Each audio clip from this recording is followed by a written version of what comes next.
नमस्कार, मैं राम भगत नेगी किन्नौर अब तक पेज से आप सभी का किन्नौर अब तक पेज में हार्दिक स्वागत। आज का विषय है आउटसोर्स कर्मचारियों पर ही हम चर्चा करेंगे। गाँव, शहर और राजनीति एपिसोड। जितने भी हमारे व्यूअर्स हैं वो नए हो, पुराने हो, हम उनसे यही निवेदन करते हैं कि इस एपिसोड को देखने से पहले आप ज़रूर शेयर करें और इसमें अपने भागीदारी सुनिश्चित करें और प्रतिक्रिया करते रहें। आखिर क्यों आउटसोर्स कर्मचारियों पर सरकार जो स्थायी नीति बना रही, क्यों आउटसोर्स कर्मचारियों का वेतन समय पर मिल नहीं रहा, आदि कई विषयों पर हम चर्चा करेंगे। आज के हमारे अतिथि हैं कमल किशोर नेगी जी, अध्यक्ष आउटसोर्स कर्मचारी किन्नौर से है और श्री विजेंद्र मेहरा प्रदेश हिमाचल प्रदेश सिट्टू के अध्यक्ष है, तो हमारे साथ बैठे हैं दोनों ही और जानेंगे क्यों और किस लिए आखिर जो है आउटसोर्स कर्मचारियों को वेतन नहीं मिल रहा है। आपने देखा होगा कि कोविड के दौरान जो है बहुत सारे जो आउटसोर्स कर्मचारी स्वास्थ्य विभाग में भर्ती किए गए, लेकिन क्या उनको समय पर जो है वेतन मिल रहा है? आखिर सुनने में आ रहा है कि जो उन दौरान के समय के जितने भी जो आउटसोर्स कर्मचारियों थे, उनको जो है समय पर जो है वेतन नहीं मिल रहा है। एक तरफ से महँगाई है, ऊपर से बेरोज़गारी की भी समस्याएँ रहती है। ऊपर से जितने भी आउटसोर्स कर्मचारी को उस समय जो है लिया गया था, वो जनजातीय क्षेत्र के दूर-दराज इलाकों में भेजे गए, जहाँ पर जो है एक स्थायी कर्मचारी भी जाना जो है अपने आप के लिए गँवारा नहीं समझता। तो हमारे साथ बैठे हैं अध्यक्ष हमारे आउटसोर्स कर्मचारी के किशोर जी, उनसे जानेंगे कमल किशोरी जी से और प्रदेश अध्यक्ष सिट्टू के जो हमेशा जो है कर्मचारियों के हितों को लेकर, किसानों के हितों के लेकर, बागवानों के हितों को लेकर हमेशा सड़कों पर उतरते हैं। तो दोनों ही अतिथि हमारे मंच पर है, दोनों को हम बुलाते हैं और उसके बाद इस चर्चा को हम आगे लेकर जाएँगे। हमारा आज का विषय है मेरी भी सुनो।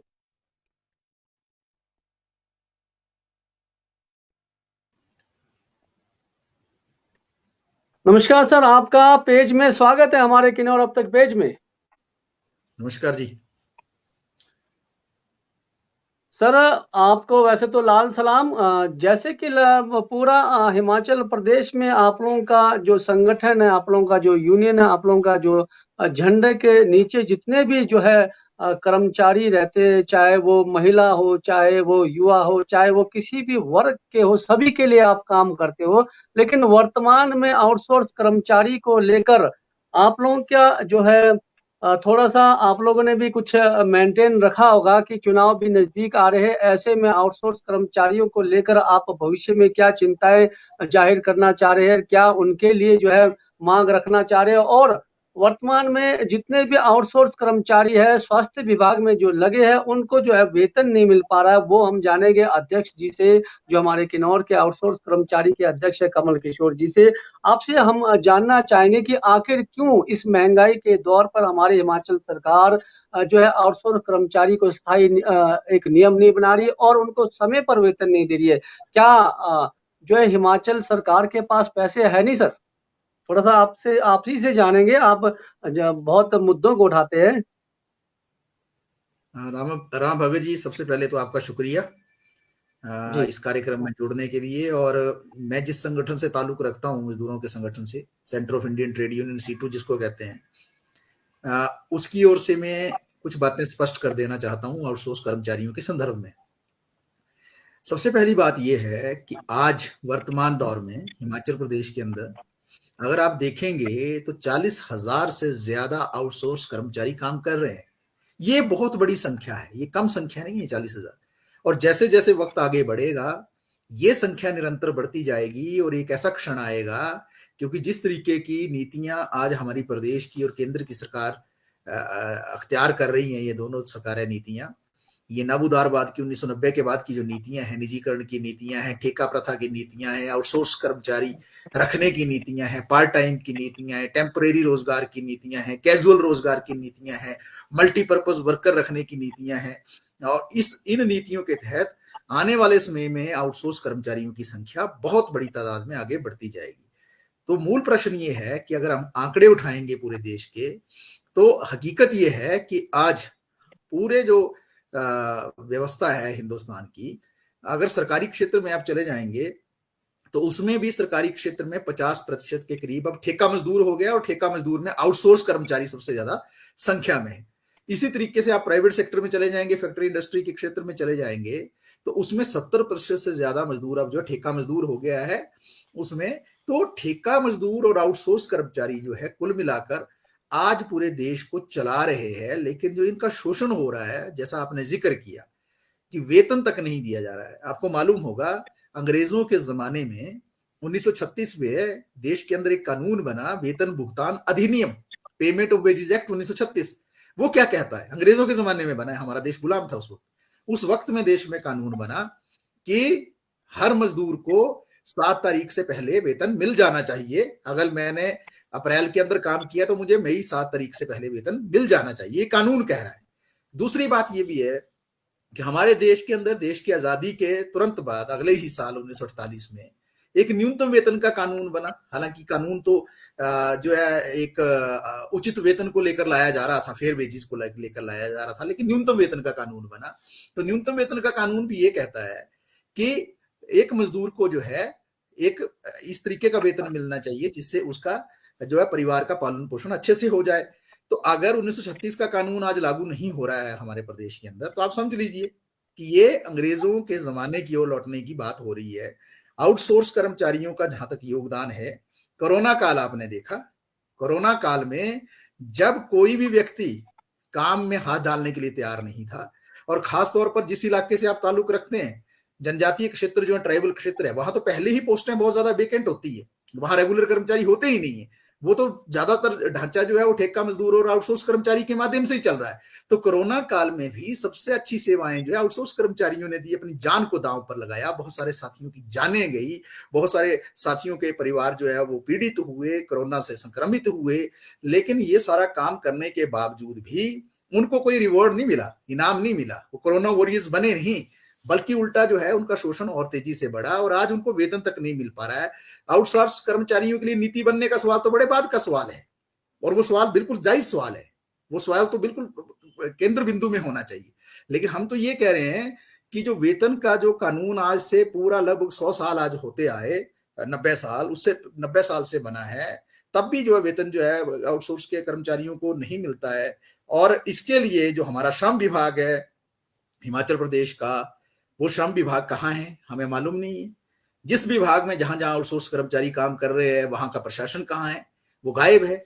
सरकार बिल्कुल इसमें मूक दर्शक है, मौन है, निद्रा में है। तो ये आउटसोर्स कर्मचारी जो हैं आज रीढ़ की हड्डी बन चुके हैं हिमाचल प्रदेश की अर्थव्यवस्था की। ये बहाने नहीं चल सकते हैं कि हमारे पास वेतन नहीं है। एमएलए को तो समय पर वेतन मिल रहा है, मंत्री को समय पर वेतन मिल रहा है, बड़े बड़े अधिकारियों को, चीफ सेक्रेटरी से लेकर सारे आईएएस और एचएएस अधिकारियों को समय पर वेतन मिल रहा है। कोई है ऐसा जिसको एक तारीख से 2 तारीख हो जाती है? तो ये गरीब लोग ही क्यों निशाने पर। और दूसरी बात मैं भी कहना चाह रहा हूं कि देखिए आउटसोर्स जो कर्मचारी हैं इनका शोषण किस रूप में भारी पैमाने पर हो रहा है। वर्ष 2016 में 26 अक्टूबर को उस वक्त के सुप्रीम कोर्ट के चीफ जस्टिस जगदीश चंद्र खेड़ बोल चुके हैं इस बात को कि आउटसोर्स ठेका मजदूर जो भी जैसा मजदूर है उसको पक्के किस्म के मजदूर के बराबर या पक्के किस्म के कर्मचारी के बराबर तनख्वाह मिलनी चाहिए। लेकिन पक्के किस्म के कर्मचारी को तनख्वाह मिल रही है 40,000, आउटसोर्स वाले को तनख्वाह मिल रही है 10,000। काम दोनों एक ही करते हैं, बल्कि उनसे ज्यादा ही करते हैं, क्योंकि उनका शोषण जो है ज्यादा होता है कंपनियों के माध्यम से और ठेकेदारों के माध्यम से। तो सुप्रीम कोर्ट का ऑर्डर लागू नहीं हो रहा है। बहुत पहले 1957 में भारतीय श्रम सम्मेलन जो हुआ 15वां, उसने एक रेखा खींची कि किस तरीके का वेतन जो है कर्मचारियों और मजदूरों को मिलना चाहिए। जो उसका परिवार है उसको एक यूनिट माना गया, 3 लोगों के परिवार को यूनिट माना गया। उसके आधार पर महंगाई, उसका कपड़ा, उसका रख रखाव, उसका घर, उसका खर्चा, उसको मिलाकर अगर वेतन की बात की जाए तो आज तो हिमाचल प्रदेश के अंदर कम से कम वेतन 26,000 होना चाहिए आउटसोर्स कर्मचारी का। शुरुआत कहां से हो रही है? 9,000 रुपए से। कहां 26,000, कहां 9,000। तीसरी बात मैं ये कहना चाहता हूं कि 1992 में जो है सुप्रीम कोर्ट इस बात को रेखांकित कर चुका है, जो रेप्टाकास ब्रेड कंपनी का एक केस में, कि इतना वेतन जो है मजदूर या कर्मचारी को मिलना चाहिए कि जिससे उसका जो है जीवन यापन, उसका परिवार अच्छे से चले। वो भी लगभग इतना ही बनता है जैसा आज हम कह रहे हैं कि भारतीय श्रम सम्मेलन ने जो सिफारिशें की थी 26,000। तो वेतन 26,000 आप छोड़िए, आउटसोर्स के लिए नीति बनाने का सवाल आप छोड़िए, उसको छुट्टियों का सवाल छोड़िए, प्रोविडेंट फंड का सवाल छोड़िए, मेडिकल सुविधा का सवाल छोड़िए, उसके लिए 8 घंटे से ज्यादा काम करने के बाद जो है ओवर टाइम का वेतन का सवाल छोड़िए। यहाँ तो दिक्कत ये आ गई है कि जो कानून अंग्रेजों के जमाने में 1936 में बना कि 7 तारीख से पहले वेतन मिलना चाहिए, वो वेतन भी नहीं मिल रहा है। जी ये विडम्बना। जी जी महोदय जी, आपने बहुत बेहतरीन बताया। हम चर्चा करते रहेंगे। हम अतिथि महोदय को बुलाएंगे जो हमारे किन्नौर के आउटसोर्स कर्मचारी के अध्यक्ष है, उनसे जानेंगे आखिर अगर कानून के तहत 7 तारीख से पहले अगर मिलना तनख्वाह मिलना चाहिए तो आखिर रुकावटें कहाँ कहाँ कहाँ आ रही है, कहाँ कहाँ तक उन्होंने जो है इस पर जांच पड़ताल की, ये सारी चीजें आपके समक्ष रखेंगे।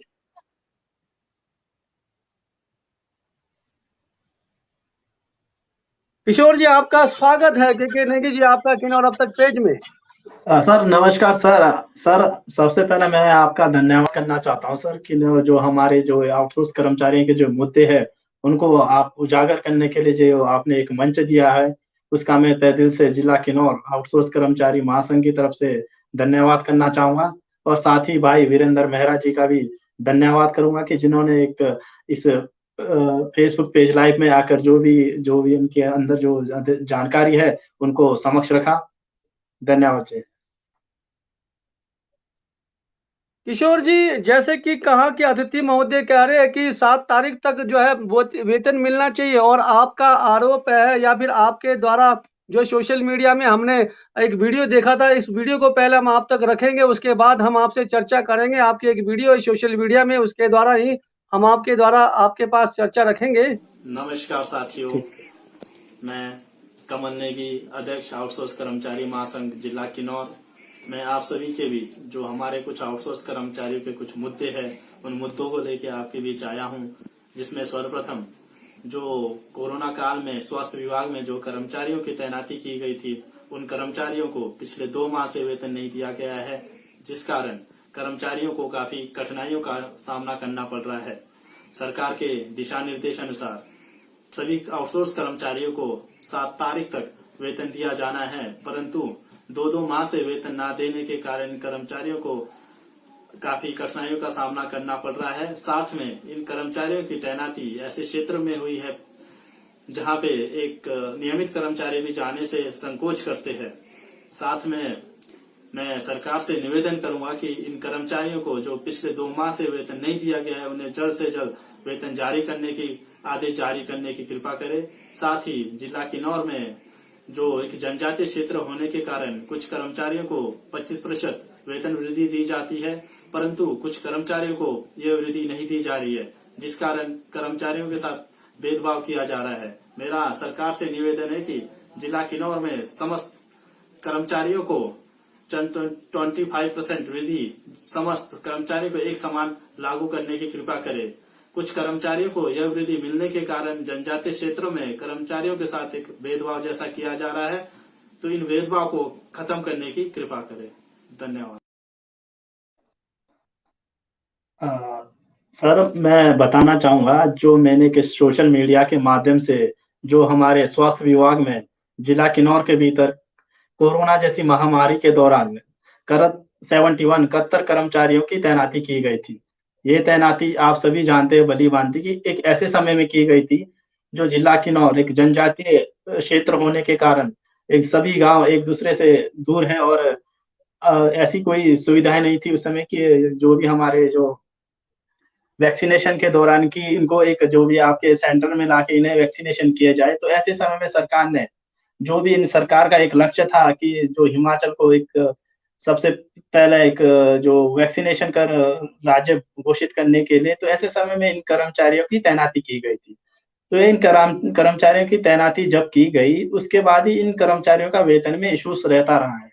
इन कर्मचारियों को पहले भी इसी तरह कमल किशोर जी, आपसे हम ये चीजें आपने सोशल मीडिया में कहा है, तो अतिथि महोदय ने कहा है कि क्या आप लेबर इंस्पेक्टर के पास गए, क्या आपने जो है जो अधिकारी स्वास्थ्य विभाग के अधिकारी के पास गए, अगर गए तो उन्होंने क्या जवाब दिया? इस पर आप यहाँ पर बात रखिए, जितने भी हमारे आज के एपिसोड में देख रहे हैं उनके पास रखिए, ताकि पता तो लगे कि आप कहाँ कहाँ किन किन मुद्दों से गुजर रहे हैं इनके साथ। सर, जब हमारे संज्ञान में ये बात आई तो सर्वप्रथम हमने इसको, जो भी कंपनीज रखती है इन कर्मचारियों को, हमने कंपनी के जो जीएम हैं उनसे संपर्क किया कि इन कर्मचारियों के वेतन में इतने जो भी ढिलाई नहीं क्यों किया जा रहा है, इतनी देरी क्यों है। तो ऐसे समय में उन्होंने, जीएम ने आश्वासन दिया था कि 2-3 दिन के अंदर हो जाएगी।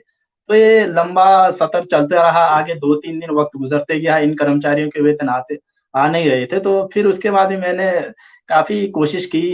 इससे पहले भी जब कर्मचारियों के वेतन नहीं मिले थे इन स्वास्थ्य विभाग में तैनात कर्मचारियों को, उस समय माननीय उपायुक्त महोदय से समक्ष भी मुद्दा जो रखा था हमने, तो उपायुक्त महोदय ने जो भी है सरकार से इन्हें बात की थी, तो उस समय तो उन्हें वेतन आ गया था सर। तो फिर अभी भी ये इश्यूज चले हैं। तो इसके बाद मैंने माननीय जो हमारे वन निगम के उपाध्यक्ष है उनसे भी मिलने की कोशिश की थी। वो थोड़ा अपने आउट ऑफ स्टेशन चल रहे, तो मैंने उन्हें दूरभाष के माध्यम से तो संपर्क नहीं किया, पर मैं उनके कार्यालय में कल गया था, तो वो अपने आउट ऑफ स्टेशन चले थे, उस विषय में बात नहीं। बाकी इस विषय में मैंने सोशल मीडिया के माध्यम से ही उजागर किया था, ताकि एक मीडिया ही एक ऐसा मंच है जो कि हमारी जो एक आवाज है उसको सरकार तक पहुंचाने में अपनी अहम भूमिका निभाता है सर। जी, धन्यवाद। विजेंद्र सर, आपसे ही जानना चाहेंगे, आखिर जब तक हम आवाज उठाते नहीं है, जैसे कि कमल किशोर जी एक बार अपना माइक ऑफ करें। जैसे कि कमल किशोर जी ने कहा कि उपायुक्त महोदय के पास जब गए थे तो पेमेंट मिला, तो क्या हमें बार बार उच्च अधिकारियों के पास जाना पड़ेगा अपने वेतन लेने के लिए? क्या इस प्रकार की व्यवस्था को जो है ये शासन प्रशासन प्रणालियों ने पहले ही बना के रखा है, हमारे तक आए और तब करके आप पेमेंट दीजिए? क्या ऐसी व्यवस्था बनी है क्या? ये जो वर्तमान में हिमाचल सरकार या फिर जितने भी शासन प्रशासन काम कर रहे हैं, विजेंद्र सर आप थोड़ा सा इस पर अपनी प्रतिक्रिया रखें। देखिए राम भगत जी, यही विडंबना है। एक्चुअली हुकूमतें जो हैं, शासन और तंत्र जो है, वो आउटसोर्स कंपनियों और ठेकेदारों के जरिए चल रहा है। जो ठेका मजदूर अधिनियम है 1970 का, कॉन्ट्रैक्ट लेबर एक्ट जिसको आप कहते हैं, उसमें ये स्पष्ट रूप से बातें हैं कि अगर ठेकेदार या आउटसोर्स कंपनी या कोई भी एजेंसी अगर मजदूर को समय पर वेतन नहीं देती है, कोई भी कारण हो, वो ये भी तर्क दे सकती है कि हमारे पास पैसा नहीं है, लेकिन कानून स्पष्ट रूप में ये कहता है कि अगर वो वेतन नहीं देते हैं तो सरकार ने जो आउटसोर्स एजेंसी को पैसा देना है, और उस पैसे से जो आउटसोर्स एजेंसी ने मजदूर को या कर्मचारी को पैसा देना है, अगर ये आउटसोर्स एजेंसी या ठेकेदार पैसा नहीं दे रहा है तो सरकार या उक्त विभाग अपने आप ही वो पैसा जो है उसको देना है ठेकेदार या कंपनी को, उसके खाते से काटकर सीधा कर्मचारी को दे सकता है। लेकिन देंगे नहीं वो। क्यों नहीं देंगे? क्योंकि ये सारा जो मिली भगत चलती है, ये सारी कमीशनिंग जो चलती है, ये सरकार के विभाग के जरिए चलती है, उनसे तालमेल बिठाकर चलती है, और ठेकेदारों और आउटसोर्स एजेंसीज को फायदा देने की कोशिश की जाती है। अभी बात हो रही थी, मैं कमेंट पढ़ रहा हूं आपके जो ये फेसबुक का कार्यक्रम आप चला रहे हैं, इसमें कमेंट पढ़ रहा हूं मैं। 2 व्यक्तियों ने अभी लिखा है इसमें कि 25% जो है जो ट्राइबल एरिया के लिए ज्यादा वेतन मिलता है। आपको मालूम होगा हिमाचल के अंदर सरकार ने, श्रम विभाग ने जो शेड्यूल एम्प्लॉयमेंट होते हैं वो बनाए हैं। उसके अनुसार ट्राइबल एरिया में जो भी व्यक्ति काम करेगा उसको 25% वेतन अधिक मिलेगा।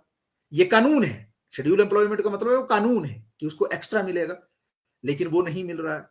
ये कानून है ठेका मजदूर अधिनियम 1970 का, कि अगर ठेकेदार या आउटसोर्स कंपनी पैसा नहीं दे रही है तो सरकार को और विभाग को अपने आप वो पैसा देना है। ये कानून है कि 7 तारीख से पहले वेतन मिलना चाहिए। लेकिन अगर ये सारी चीजें नहीं हो रही हैं, जिनको हम कानून की दृष्टिगत हम कहते हैं वैधानिक प्रावधान, स्टैट्यूटरी प्रोविजंस कहते हैं इसको, ये स्टैट्यूटरी प्रोविजंस है, ये कोई मांग नहीं है कर्मचारियों की। मांग जो है उस पर लेबर ऑफिस जो है हस्तक्षेप कर सकता है या उसको वो चीज दिलवानी चाहिए, लेकिन मांग नहीं है, वैधानिक प्रावधान है, कानून है ये। तो कानून को लागू करना सरकार का, विभाग का काम है। अगर वो कानून लागू नहीं हो रहा है तो श्रम विभाग को हस्तक्षेप करके कर्मचारी को न्याय देने का जो है प्रावधान उसमें है। ये कर्मचारी को जरूरत नहीं पड़नी चाहिए कि वो अपने वेतन के लिए जो है लेबर ऑफिस के चक्कर काटे या वो अपने वेतन के लिए फेसबुक पर आकर जो उसको बेचारे को लाइव करना पड़े, या उसको अपने वेतन के लिए जो है दर दर की ठोकरें खाकर जो है किसी विभाग के अध्यक्ष या उपाध्यक्ष के पास जाना पड़े, या उसको जो है तरह तरह से अपील करनी पड़े। ये तो कानून है ना, ये तो उसका अधिकार है ना। अधिकार तो जो संविधान के अंदर रेखांकित कर दिए गए हैं, जो कानून इस देश के अंदर बने हैं उसमें रेखांकित कर दिए गए हैं, उसका लागू ना होना अपने आप में दिखा रहा है कि आउटसोर्स एजेंसीज के साथ, ठेकेदारों के साथ, कंपनियों के साथ, आउटसोर्स कंपनियों के साथ पूरी एक मिली भगत जो है सरकार की, विभाग की, प्रशासन की रहती है। तो इसलिए क्या ये सारी चीजें मालूम नहीं है जो आपने कहा उपायुक्त हैं, या वहां एसडीएम है, या वहां लेबर ऑफिस है, या जिस विभाग में आउटसोर्स व्यक्ति काम कर रहा है उसके जो अधिकारीगण हैं, या सरकार है, पूरा तंत्र है ना एक। तो ये सब मालूम है उनको, लेकिन इसी से उनका जो है पूरा धंधा चलता है, और इसी से पूरा उनका कमीशनिंग भी चलती है, और इसी के जरिए वो अपने आदमियों को एडजस्ट भी करते हैं। आउटसोर्स एजेंसी चलाने वाले लोग कौन है? पॉलिटिकल आदमी है, कभी एक हैं कभी दूसरे हैं, उसमें कोई ज्यादा फर्क नहीं पड़ता। लेकिन पिस कौन रहा है? कर्मचारी पिस रहा है। इसलिए तो बार बार जो लड़ाई पूरे प्रदेश के अंदर चल रही है कि आउटसोर्स कर्मचारियों के लिए नीति होनी चाहिए। अब नीति वही है, नीति का मतलब क्या है कि कम से कम कंपनी बदलने पर इनके रोजगार पर जो है प्रश्न चिन्ह खड़ा नहीं होना चाहिए। एक कंपनी से दूसरी कंपनी में गए, नई कंपनी क्या बोलती है हम नहीं जानते, हम इंटरव्यू करेंगे, हम नए आदमियों को लेंगे, हम पुराने आदमी जो है आपको नहीं रखेंगे। और नहीं रखने का कारण बड़ा क्या होता है कि बेरोजगारी बहुत ज्यादा है। पुराना आदमी जितना उसको पहले वेतन मिल रहा उतना या उससे अधिक मांगेगा। नए आदमी को अगर आप रखना है बेरोजगारी में तो आप जो है उससे 2-4 हजार नीचे भी रख सकते हैं, क्योंकि बेरोजगारी बहुत ज्यादा है, लाइन लगी हुई है, कोई भी आ जाएगा, तो शोषण जो है तीव्र हो सकता है। तो आउटसोर्स नीति बनाने का इसीलिए तो प्रश्न खड़ा हो रहा है ना कि आउटसोर्स नीति का मतलब ये है कि आउटसोर्स एजेंसीज ही बाहर हो जानी चाहिए। ये जो फुटबॉल बनाकर रखा है आउटसोर्स कर्मचारियों का, इस पर लगाम लगनी चाहिए। सरकारी कर्मचारी का इनको दर्जा मिलना चाहिए। सरकारी कर्मचारी के लिए जो सुविधाएं हैं वो सुविधाएं इन पर लागू होनी चाहिए। प्रोविडेंट फंड से लेकर, मेडिकल सुविधा से लेकर, छुट्टियों से लेकर, जो ओवर टाइम के वेतन से लेकर, अनेकों सवाल हैं कानून के अंदर। तो ये सारी बातें होनी चाहिए, लेकिन ये नहीं होता है क्योंकि ये सारा मिलीभगत है। ये मिलके इसके खिलाफ जो आउटसोर्स कर्मचारी लड़ रहे हैं, तो ये लड़ाई को आगे ले जाना है, और इनकी एकता से ही ये संभव है कि अपने लिए आउटसोर्स की नीति भी बनवा पाए, और जो ये रोजमर्रा की दिक्कतें हैं, वेतन ना मिलना और दूसरी सुविधाएं ना मिलना, उनको भी हासिल तभी जो है कर पाएंगे कर्मचारी जब अपनी एकता बनाएंगे।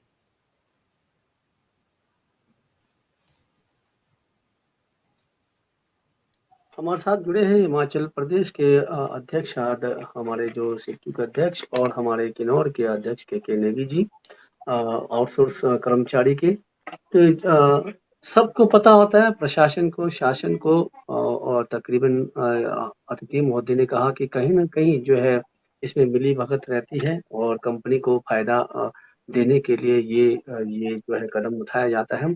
और जब तक हम आवाज उठाते नहीं, जब तक हम हल्ला बोलते नहीं, अब जो है इसी प्रकार का एक एक कहते हैं ना कि इतिहास बन चुका है, आवाज उठाओ तभी आपको मिलेगा और बगैर आवाज का मिलेगा नहीं। लेकिन वक्त बदल रहा है धीरे धीरे। अगर राजनेताओं को, अगर चुनाव आने वाला राजनेताओं को अगर अपना चुनावी सीट निकालना है तो इन नियमों को बदलना पड़ेगा। आउटसोर्स कर्मचारियों के बारे में सोचना पड़ेगा, उनके वेतन के बारे में सोचना पड़ेगा, और जो प्रशासन में इतना ढील होता है, शासन प्रशासन में, उनके नियमों को भी बनाना पड़ेगा। तो आउटसोर्स कर्मचारी के अध्यक्ष हमारे जो किन्नौर के नेगी जी हमारे साथ जो जुड़े हैं, जानेंगे अब वर्तमान की स्थिति अगर 2 महीने के बाद अगर नहीं मिलता है तो उनकी आगे की रणनीति क्या रहे।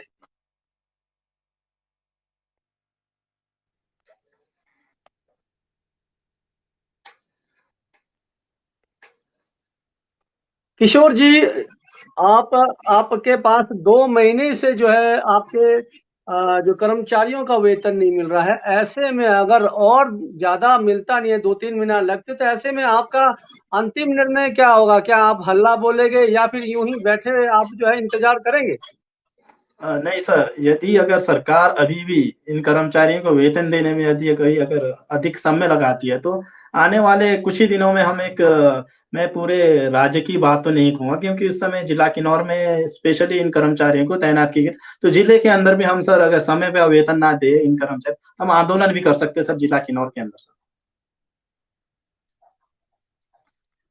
यहाँ पर हमारे अध्यक्ष जी है, तो यहाँ पर किशोर माजू मेहरा जी कह रहे हैं, मेहरा जी आप तो लबरों के हितैषी लोग हैं। अब आप क्या करते हैं कृपया बोले। अब लेबर बोलना है या लेबर, ये पता नहीं, शायद मिस्टेक हो सकता है सर, लेबरों के ही बारे में होगा। तो आप, अगर आप किशोर के जगह में होते तो आप किस प्रकार से निर्णय लेते सर? नहीं, वो जो किशोर माजू जी बोल रहे हैं वो ठीक है, लेबर ही शब्द है अंग्रेजी में तो, क्योंकि मजदूर है, आउटसोर्स का कर्मचारी भी मजदूर है, रेगुलर कर्मचारी भी मजदूर है, जो फैक्ट्री इंडस्ट्री में काम कर रहा वो भी मजदूर है, लेकिन अक्सर हम मजदूर कहलाने से थोड़ी शर्म महसूस करते हैं ना, बट वो तो कानून की भाषा में तो मजदूर ही शब्द है। तो जैसा ये इन्होंने कहा है कि सीटू जो है उस संदर्भ में लगातार आंदोलन करती है, तो आपको मालूम होगा अभी मार्च के महीने में विधानसभा घेराव किया था हमने, और बहुत बड़ा विधानसभा घेराव हुआ था उस सीटू की ओर से आउटसोर्स कर्मचारियों के लिए स्पेसिफिकली, कोई दूसरा मुद्दा नहीं था, किसी और का मुद्दा नहीं था, सिर्फ आउटसोर्स कर्मचारियों के मुद्दों को लेकर। तो हम समझते हैं, हम इस बात की संजीदगी पहचानते हैं कि आज पूरे प्रदेश के अंदर पूरा जो सिस्टम है उसको चलाने में बहुत बड़ा योगदान है आउटसोर्स कर्मचारी का, नियमित कर्मचारी का भी है, रेगुलर का भी है, लेकिन आउटसोर्स कर्मचारी जितना काम करता है उतना उसको मिलता नहीं है, सुविधा भी नहीं मिलती है, वेतन भी नहीं मिलता है, दूसरी फैसिलिटीज भी नहीं मिलती हैं, शोषण बहुत भारी पैमाने का है। और आप देखिए ना, जितना कमीशन आप दे रहे हैं ठेकेदार को या आउटसोर्स कंपनी को, वो कमीशन काट के परे रख के अगर उसके एजेंसी को बाहर कर दे और उस वेतन को इनको लोगों को दे दें, आउटसोर्स कर्मचारियों को, तो जितने संजीदगी से और जितने जोश से, जितने जज्बे से ये लोग अभी काम कर रहे हैं, उससे दुगना जज्बे से ये काम करेंगे और प्रदेश आगे बढ़ेगा। लेकिन सरकार की नीति वो तो नहीं है ना, क्योंकि इनको वेतन देंगे तो कमीशन खोरी थोड़ी होगी, कमीशन खोरी तो ठेकेदार से होगी, आउटसोर्स एजेंसी से होगी, वो इनके चहेते लोग हैं, उनका रोजगार भी चल रहा है, इनका कमीशन खोरी भी चल रही है। तो हम ये कहना चाहते हैं, जो हम सीटू की ओर से समझते हैं, कि एकता और संघर्ष ही वो चीज है जिसके जरिए हम चीजों को हासिल कर पाएंगे। अभी कंफ्यूजन है आउटसोर्स कर्मचारियों में भी, एक कंफ्यूजन क्या है, आउटसोर्स कर्मचारी ये सोचते हैं कि अनुनय विनय करने से या हाथ जोड़कर या रिक्वेस्ट करके या निवेदन करके सरकार जो है उनके अधिकारों को दे देगी, बिल्कुल गलत। सरकारें कभी भी अनुनय विनय से, प्रार्थनाओं से, निवेदन से, रिक्वेस्ट से अधिकार नहीं देती हैं, क्योंकि आउटसोर्स एजेंसियां किसकी हैं, मैं बार बार जो कहना चाह रहा हूं, आउटसोर्स कर्मचारियों को समझना पड़ेगा किसकी है आउटसोर्स एजेंसी, कौन है ठेकेदार, उन्हीं के परिवार के लोग, उनके रिश्तेदार, उनके चहेते, उनके कार्यकर्ता, उनकी टीम के लोग। तो अगर जो है कर्मचारी नीचे से आवाज नहीं उठाएगा, आवाज को बुलंद नहीं करेगा, तो वो क्यों दबाव में आएंगे ना, उनको तो सूट करता है। अगर जो आउटसोर्स कर्मचारी जो है सिर्फ प्रार्थना करता रहे, हाथ जोड़ता रहे, आगे पीछे उनके घूमता रहे, तो उनको तो मजा आ रहा है, वो तो खुश है, उनको मालूम है शोषण भी हम ही कर रहे हैं, शोषण भी हमारे लोग कर रहे हैं और ये घूम भी हमारे पीछे रहे। तो अगर उनको थोड़ा हिलाना है, उनको थोड़ा जो है ये बताना है कि आप इस तरीके से हमारा शोषण, लूट, जुल्म, अत्याचार नहीं कर सकते, आपको हमारे अधिकार देने पड़ेंगे, तो उसके लिए आंदोलन भी करने पड़ते हैं। आंदोलन करने में क्या बुराई है? क्या देश की आजादी के लिए आंदोलन नहीं हुआ था क्या अंग्रेजों ने अनुनय विनय, प्रार्थना या रिक्वेस्ट से या निवेदन से अंग्रेज देश छोड़ के चले गए क्या? ये जो कानून बने देश के अंदर जिनका हम जिक्र कर रहे हैं, प्रोविडेंट फंड का कानून है, ग्रेच्युटी का कानून है, बोनस का कानून है, न्यूनतम वेतन का कानून है, वेतन भुगतान का कानून है, ठेका मजदूरी का कानून है, प्रवासी मजदूरों का कानून है, अनेकों कानून है, छुट्टियों के कानून है, क्या ये हाथ जोड़ के किसी ने दे दिए सरकार ने? इसके लिए बहुत लड़ाइयां हुई ना, बहुत कुर्बानियां दी लोगों ने, बहुत सेक्रीफाइस किए, बहुत निर्णायक आंदोलन हुए, कल्पना नहीं कर सकते। इन कर्मचारियों और मजदूरों के आंदोलनों के जरिए मुजफ्फर अहमद का नाम शायद बहुत कम लोगों ने सुना होगा, जो मजदूर नेता थे, 27 साल जेल और अंडरग्राउंड पीरियड अंग्रेजों से लड़ते हुए मजदूरों के अधिकारों के लिए, 27 साल जिंदगी का बहुत बड़ा हिस्सा जेलों में गुजारा। तब जो है भगत सिंह का बात देखते हैं, जो पब्लिक सेफ्टी बिल और ट्रेड डिस्प्यूट बिल, क्या था, ट्रेड डिस्प्यूट का मतलब मजदूरों से संबंधित बिल, उस पर जो है वो उन्होंने केंद्रीय असेंबली में बम गिरा दिया था और मांग की थी कि मजदूरों का शोषण बंद करो, इंकलाब जिंदाबाद का नारा दिया था। तो हम ये बोलना चाहते हैं कि आउटसोर्स कर्मचारियों से कि आपको भी आंदोलन का रास्ता अख्तियार करना पड़ेगा, आपके पास कोई चारा नहीं है, आप लड़ेंगे, आप जूझेंगे, आप अपनी आवाज को बुलंद करेंगे तो आपकी आवाज को सुना जाएगा। भगत सिंह ने भी उस वक्त बम गिराते हुए ये कहा था, बड़ी फेमस कोटेशन है उनकी, लाइन है, कि बहरों को सुनाने के लिए धमाकों की आवश्यकता होती है। उसका मतलब क्या है, कोई बम गिराने के लिए थोड़ी बात हो रही है, कि किसी को भी सुनाने के लिए आपको आंदोलन करने पड़ते हैं। तो हम तो कहते हैं आउटसोर्स कर्मचारी जो उनको आगे बढ़ना चाहिए और जो है अपने शोषण के खिलाफ आवाज मुखर करनी चाहिए। हम तो सीआईटीयू की ओर से पिछले कई वर्षों से इन मुद्दों को उठा रहे हैं आउटसोर्स के। इनके साथ हम खड़े हैं कंधे से कंधा मिलाकर, जहां भी इनको जरूरत पड़ेगी, जहां भी ये हमको कहेंगे, हम इनके साथ कंधे से कंधा मिलाकर खड़े हो जाएंगे। और इनकी हजारों की संख्या में हम जो सीआईटीयू से जुड़ा हुए कार्यकर्ता है वो भी हजारों की संख्या में लामबंद होकर जो सरकार को दबाव में ला सकते हैं।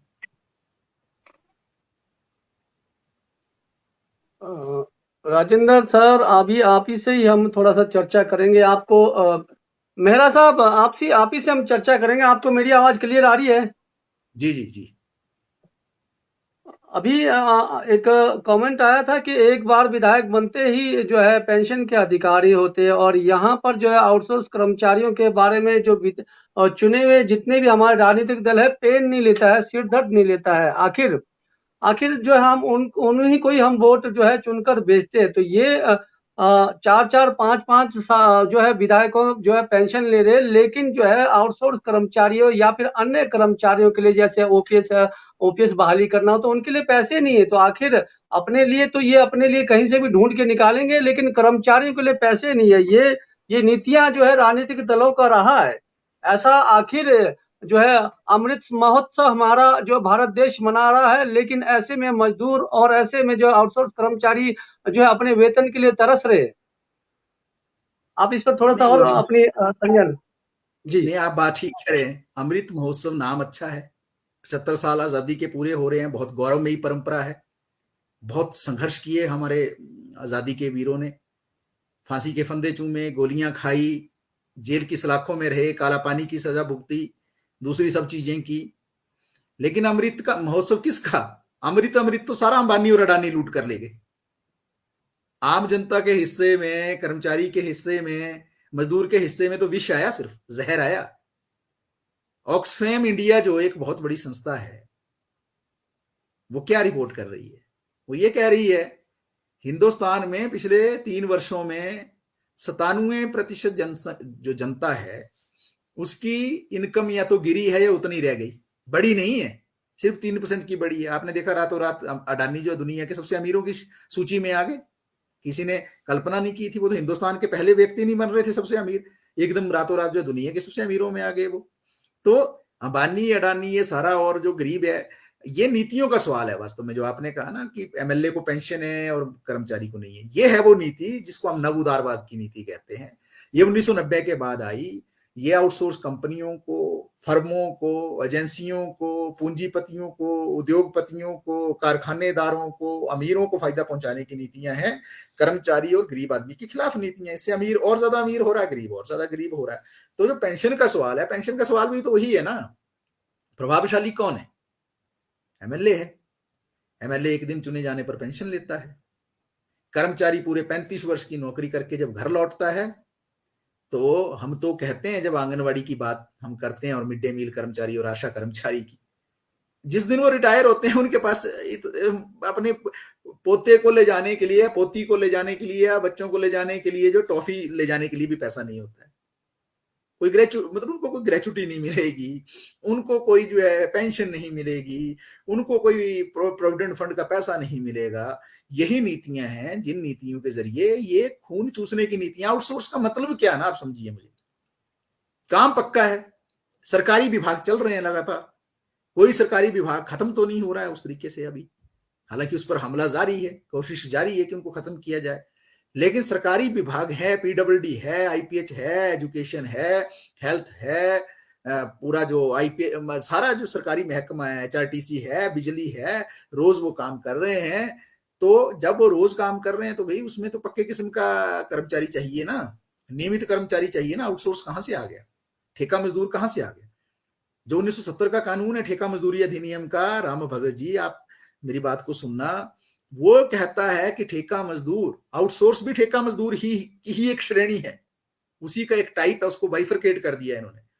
वो कहता है कि आउटसोर्स या ठेका मजदूर सिर्फ वहां हो सकता है जहां 3 या 6 महीने का टेम्परेरी काम है।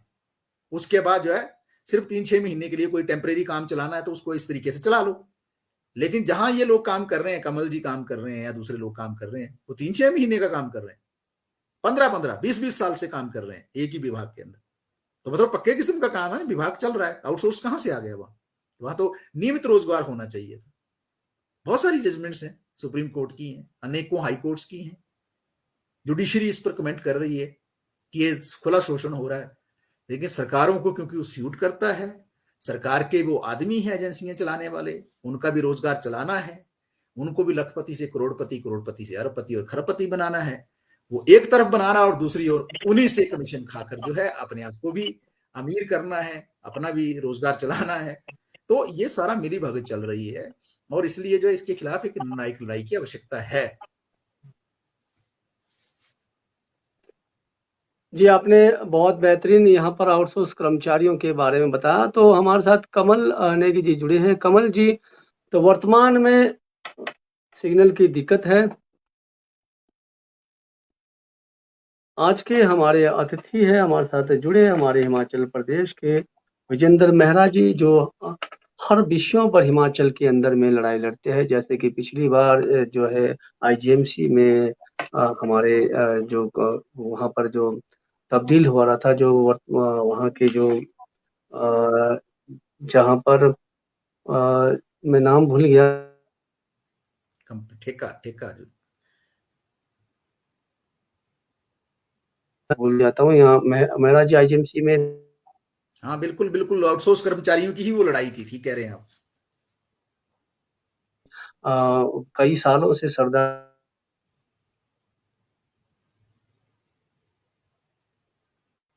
सरकार बदल दी, तो वहां पर जो है अलग से औरों को दी गई। तो ये एक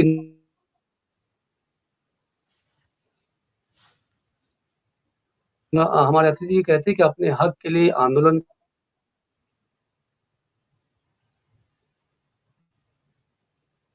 हमारे किशोर जी अगर जुड़ते तो ठीक है।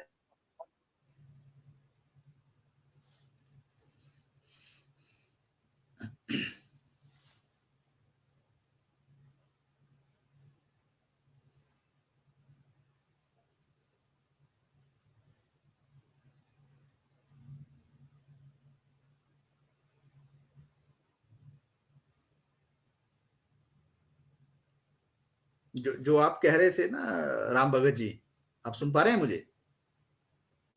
जो आप कह रहे थे आईजीएमसी के अंदर वो जो ठेका बदला था, वो यही तो लड़ाई थी कि वो यही तो लड़ाई थी उस वक्त भी, वो आईजीएमसी के अंदर जो आप कह रहे थे कि उस वक्त जो सरकार बदली, सरकार बदलने के साथ जो है वो आउटसोर्स एजेंसी भी बदल गई। आउटसोर्स एजेंसी बदलने पर जो है उन्होंने मजदूरों को भी बदलने की कोशिश की, जो 15-15 सालों से काम कर रहे थे उनको नौकरी से निकालने की कोशिश की, उनका विक्टिमाइजेशन शुरू किया, उनको पीड़ित करना शुरू किया। तब एक निर्णायक लड़ाई हुई थी आईजीएमसी के अंदर और हमें खुशी है कि उसकी जीत ये हुई कि आज आईजीएमसी के अंदर बेशक ठेकेदार बदलते हैं, आउटसोर्स एजेंसीज बदलती है, लेकिन मजदूर नहीं बदलता है। लेकिन लड़ाई अभी खत्म नहीं हुई है। वो आउटसोर्स नीति बनाने का सवाल है, उनके बेनिफिट्स का सवाल है, वो सारे सवाल अभी भी चल रहे हैं। तो अभी आप बीच में बातचीत ये कर रहे थे तो मैंने ये जरूरी समझा कि वो क्योंकि उस वक्त वो आईजीएमसी के अंदर काफी विवाद हो गया था इस बात को लेकर, और प्रशासन जो है वो आउटसोर्स एजेंसी के साथ खड़ा हो गया था। वो उनके साथ उन्होंने पोजीशनिंग कर दी थी, उन्होंने मजदूरों का साथ नहीं दिया, उन्होंने मजदूरों की मदद नहीं की। जो वहां का प्रशासन है आईजीएमसी का, उन्होंने जो है आउटसोर्स एजेंसी की मदद की, क्योंकि आउटसोर्स एजेंसी जो है बहुत पावरफुल एजेंसी थी। इसी सरकार के एक मंत्री जो हैं उनके नजदीकी आदमी की एजेंसी थी, और पूरा जो तंत्र चलता था उस कंपनी के काम का वो उनके इर्द गिर्द चलता था। तो जो है ये पूरा मिली भगत है आउटसोर्स एजेंसियों का, सरकार का, प्रशासन का। तो लगातार जारी है, इसके खिलाफ आउटसोर्स के कर्मचारी और मजदूर लड़ रहे हैं। जी, किशोर जी, आपसे अंतिम जानना चाहेंगे। आज तकरीबन हमारी जो चर्चा था, हमारा कोई अल्टीमेट नहीं था यहाँ पर किसी प्रकार का सरकार को हमने नीचा दिखाना या सरकार को चेतावनी देना, हमने विषयों को समझना था। इसलिए हमने हमने आज के अतिथि विजेंद्र मेहरा जी को बुलाया। आखिर ये जो आउटसोर्स कर्मचारियों को इतना या फिर अन्य कर्मचारी को इतना क्यों जो है आंदोलनों में उतरना पड़ता है? तो अंतिम आपसे जानना चाहेंगे किशोर जी, अगर आपके पास नहीं आते हैं, अगर आपके जो आउटसोर्स कर्मचारियों का 25% का भी आपने डिमांड किया है, नीति बनाने की भी डिमांड की है और जो है वेतन का भी डिमांड किया है, ऐसे में अगर सरकार जो है अब चुनाव के नजदीक आ रहा है, ऐसे में अगर सरकार आपके किसी भी नियम को पालन नहीं करती है तो किन्नौर के आउटसोर्स कर्मचारी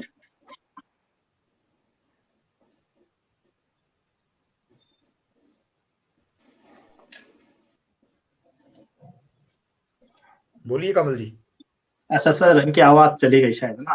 तो आप सर बोलिए।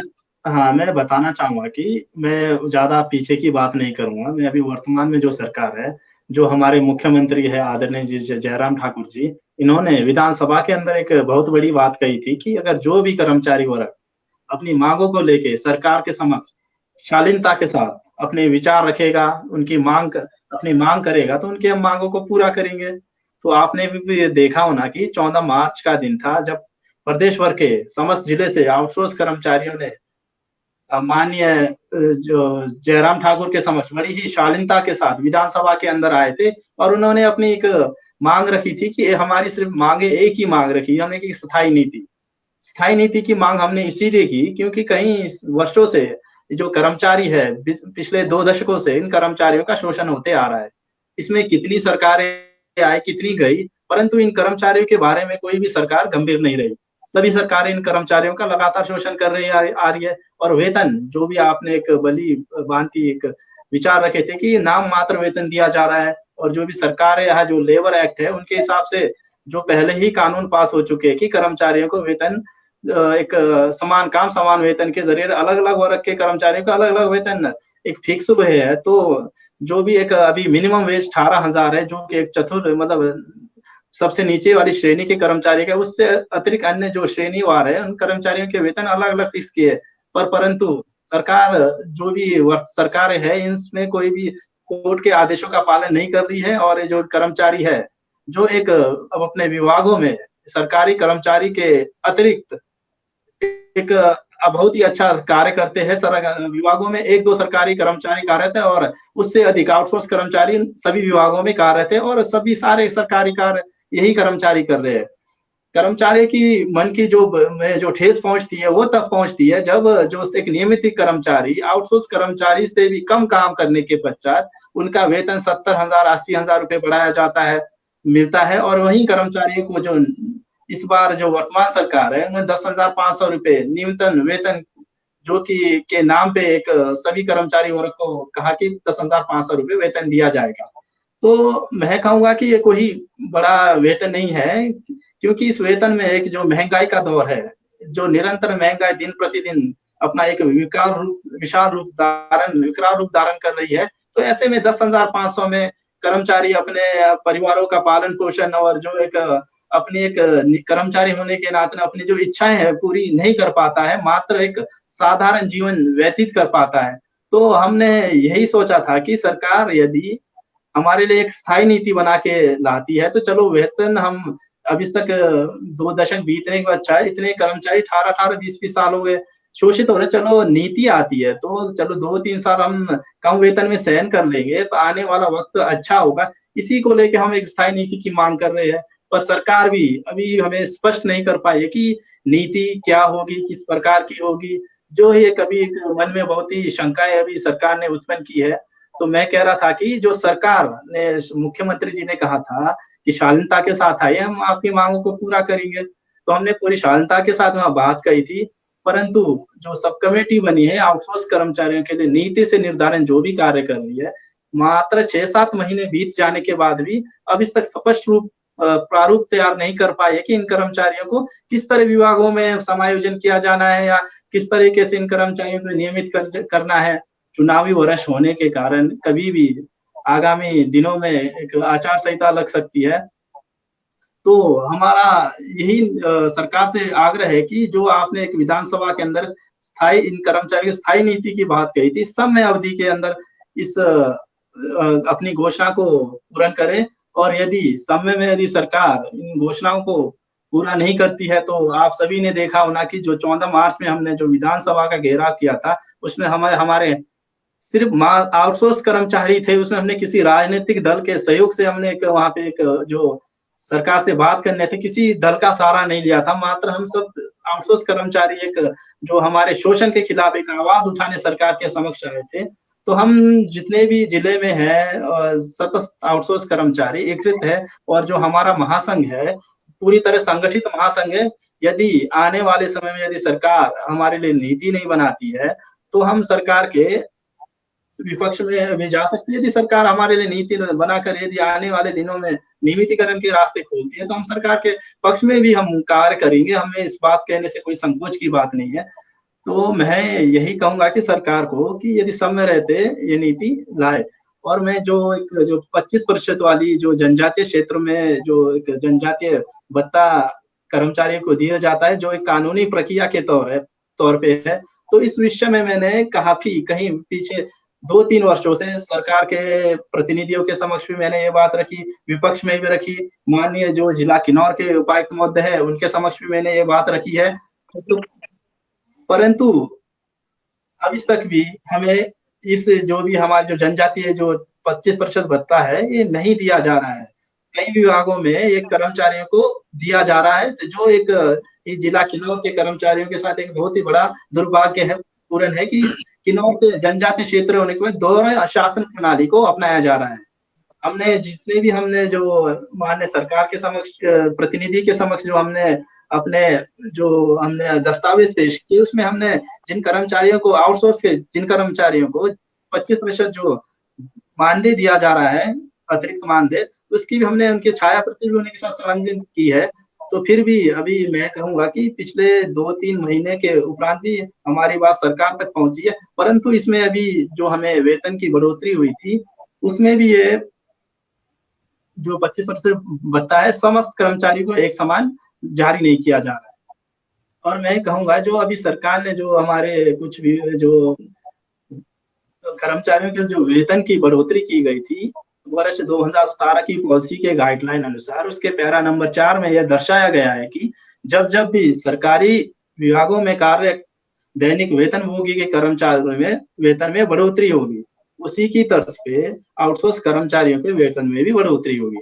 ये सभी आपने अभी विधानसभा स्तर में देखा होना कि आउटसोर्स कर्मचारियों के प्रतिदिन के हिसाब से 50 रुपए की बढ़ोतरी की गई है और मात्र 1500 रुपए प्रति महीना इन कर्मचारियों के वेतन में बढ़ोतरी हुई है। उसमें से भी अब कुछ ईपीएफ शेयर करता है, कुछ एम्प्लॉयर शेयर करता है, तो कुछ कंपनीज के कमीशन होते हैं। तो मात्र उसमें से भी 1100 से 1100 के आसपास ही सिर्फ वेतन दिया जा रहा है। और दूसरी तरफ एक समान कार्य करने के उपरांत भी कर्मचारियों के जो 6ठे वेतन आयोग से कर्मचारियों को हजारों रुपए का फायदा दिया गया, और वहीं आउटसोर्स कर्मचारियों को केवल मात्र 1000 से 1200 रुपए के बीच में एक वेतन बढ़ोतरी की गई थी। तो मैं ये कहूंगा कि ये कोई सराहनीय कार्य तो नहीं कहूंगा कि सरकार का मात्र इतने महंगाई के दौर में जो 1100-1200 रुपए का तो आपको प्रतिमाह सिलेंडर ही बनना पड़ता है, तो इसमें पालन पोषण की बहुत ही कठिनाइयों का सामना करना पड़ता है। तो मैं सरकार से इस मंच से यही आग्रह करूंगा कि समय रहते जो एक बहुत बड़ा वर्ग है प्रदेश भर में 40,000 से अधिक कर्मचारी इस समय अपनी सरकार को सेवाएं दे रहे हैं, और सरकार इन कर्मचारियों के बारे में काफी गंभीर है। अब इस तक तो मैं ही कहूंगा कि सरकार गंभीर है, और मैं पूरी उम्मीद और आशा से सरकार से यही निवेदन करूंगा जिस तरीके से आपकी जो घोषणाएं रही है उसके अनुरूप समय रहते इन कर्मचारियों को नियमितकरण के रास्ते खोले, अन्यथा जो आगामी चुनाव होगा इसमें हम सरकार के विरुद्ध भी जाने में से पीछे नहीं रहेंगे। जी मेहरा साहब, मैं कमल नेगी जी की बात को आगे बढ़ाना चाह रहा हूं। देखिए, जो सरकार ने अभी कहा कि उन्होंने 50 रुपया दिहाड़ी बढ़ाई है, 1500 रुपया बढ़ाया है आउटसोर्स कर्मचारियों, ये ठीक बात नहीं है, ये गलत तथ्य है। सरकार की ओर से वेतन बढ़ोतरी के लिए जो कमेटी होती है राम भगत जी, उसका नाम है न्यूनतम वेतन सलाहकार समिति, सरकार की कमेटी है। मैं भी सीआईटीयू की ओर से एक प्रतिनिधि हूं उस सरकारी कमेटी में, जिसकी बैठक 30 मार्च को हुई थी। बाकायदा उसमें हम भागीदारी करते हैं, अपने सुझाव देते हैं और हमारे ही सुझाव पर, कमेटी के सुझाव पर वो वेतन लागू होते हैं।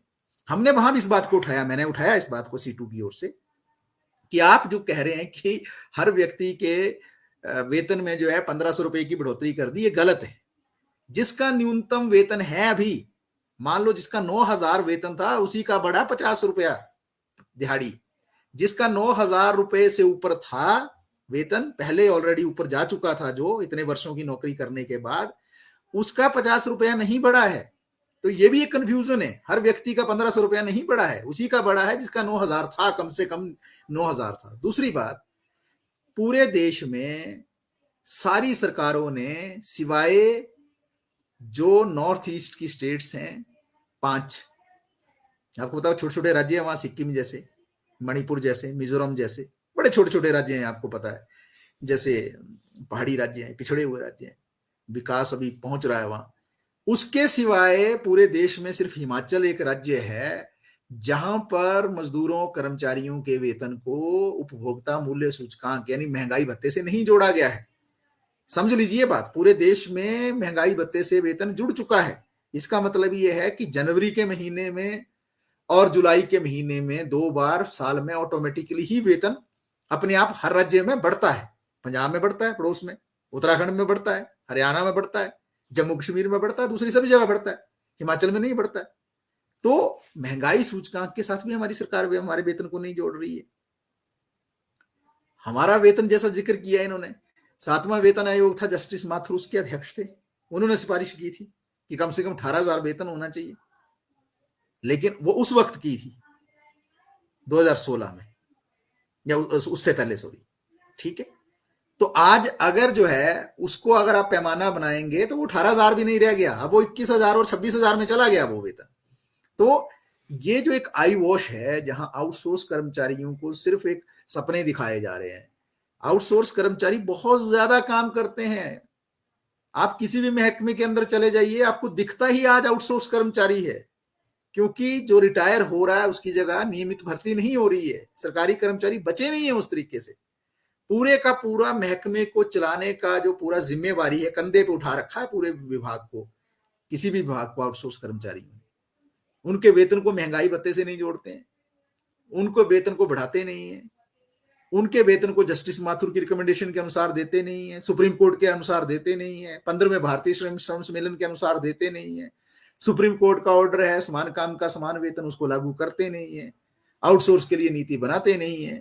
तो कितने हजारों कर्मचारी बेचारे रातों रात एकदम आ गए, एक ही कॉल पे आ गए, ये उम्मीद लेकर कि मुख्यमंत्री कुछ घोषणा करेंगे। कोई घोषणा नहीं है ना। उस दिन भी लीपापोती की, उसके बाद कमेटी बना दी, उसमें भी लीपापोती चल रही है। तो ये सब गिमिक चल रहा है।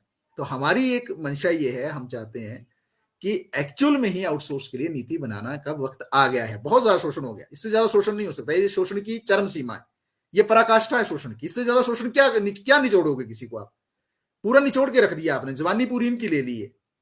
पूरा जवानी का जो सबसे अच्छा टाइम पीरियड होता है वो पूरा इन्होंने दे दिया है सरकार के लिए।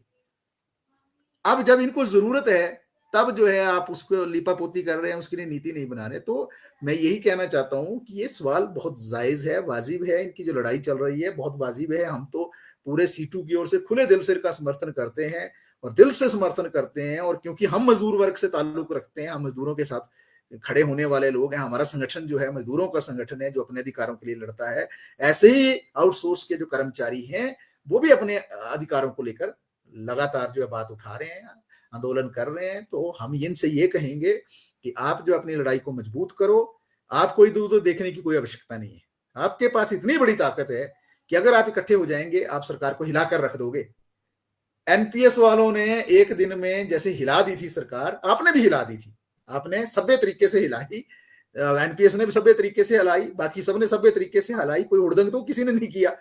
लेकिन मतलब आपको अब वक्त आ गया है कि आपको इनके लीपापोती में आने की आवश्यकता नहीं है। अगर आप वेतन ही नहीं अपना ले पाओगे तो आप क्या लड़ाई लड़ रहे हो? अगर परिवार को कल को हारी बीमारी हो जाती है, बच्चे की फीस का सवाल खड़ा हो जाता है, मकान के किराए का सवाल आ जाता है, तो वेतन भी नहीं मिलेगा तो हम क्या नौकरी करेंगे? ये तो फिर जीते रहकर जो है तो मरे हुए आदमी की तरह ना, बिल्कुल ये तो डेड जो एक बॉडी होती है उसकी तरह कि सब कुछ करते जाओ कुछ नहीं मिलेगा। तो इसलिए जो है एकता और संघर्ष के माध्यम से आंदोलन को आगे ले जाने की आवश्यकता है। जी जी विजेंद्र,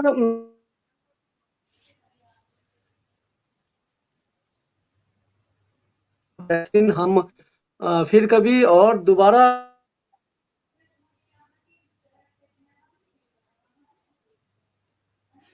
एकदम तो खत्म होना नहीं है। हाँ,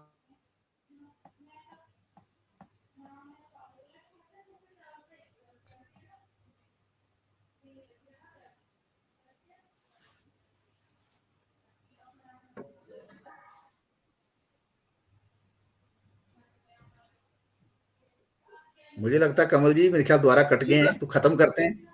ठीक है सर, धन्यवाद सर आपका अच्छा, इस डिबेट में आने के लिए। मैं एक डिबेट ही कहूँगा कि इसका आपसे भी काफी हमें कुछ सीखने को मिला है। तो सर उम्मीद है कि सरकार आपका यदि बहुत समय बहुत रहते कुछ करे, अन्यथा सर आगामी हमारी जो रणनीति होगी ये होगी सरकार के आगे जो हम धरना प्रदर्शन की हम तैयारी कर चुके हैं सर। बहुत बहुत धन्यवाद आपका भी, ठीक है मेरे ख्याल अब सर।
सिग्नल की दिक्कत है और हम पुनः फिर दोबारा मिलेंगे क्योंकि आज जो है जियो का नेटवर्क आ रहा और जा रहा है। तो चलिए, हमारे आज के अतिथि जुड़े थे हमारे साथ आदरणीय विजेंद्र मेहरा जी और के नेगी जी।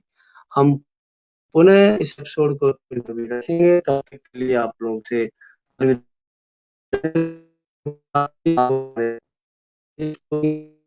रहे। और जब भी स्पेस से जुड़ते हैं तो फॉलो और लाइक और शेयर जरूर करें। नमस्कार।